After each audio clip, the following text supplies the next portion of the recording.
எங்கள் வீட்டில் இன்றைக்கி என்ன சமையல் பார்த்தா இது ஒயிட் ரைஸ். அப்படியே வந்தோம்னா இங்கே தயிர் வச்சுருக்கேன். இதே நம்ம வீட்டில் போட்ட தயிர், கடையில் வாங்கினது இல்லை. அடுத்து பார்த்திங்கன்னா இந்த மீன் வறுத்து வச்சுருக்கேன். நல்லா ரோஸ்டடாக வச்சுருக்கேன். இது நல்லா அப்படி குட்டியாக இருக்கும் சாப்பிடும்போது. இங்கே பார்த்திங்கன்னா இது கிழங்கா மீன் வறுத்து வச்சுருக்கேன். இங்கே பார்த்திங்கன்னா நான் சங்கரா மீன் வறுத்துட்ருக்கேன். இது சங்கரா மீன்.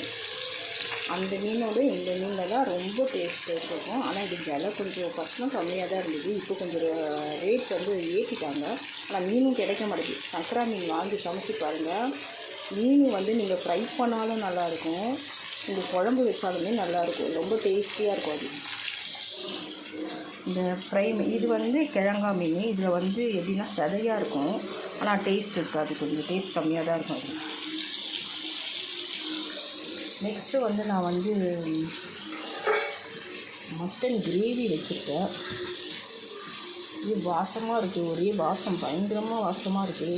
இது பாருங்கள் எப்படி தகட்டு நின்றுட்டு. ஐயோ பயங்கரமாக வாசனையாக இருக்கே மட்டன் கிரேவி.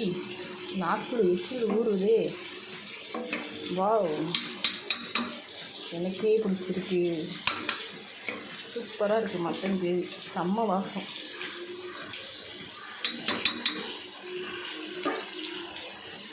ஓகே, இன்னைக்கு சண்டே ஸ்பெஷலாக எங்கள் வீட்டில் இவ்வளவுதான்.